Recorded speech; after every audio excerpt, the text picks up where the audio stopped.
தேவகுமாரா என்ன நினைச்சிடுங்க. தேவகுமாரா தேவகுமாரா கொஞ்சம் நினைச்சிடுங்க. நீங்க நினைச்சா ஆசீர்வாதம் தான்.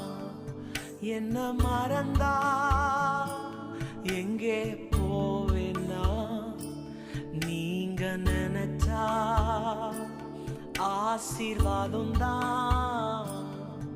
என்ன மறந்தா எங்கே போவேன்னா,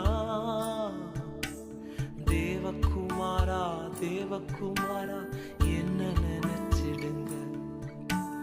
தேவகுமாரா தேவகுமாரா கொஞ்சம் நினைச்சிடுங்க.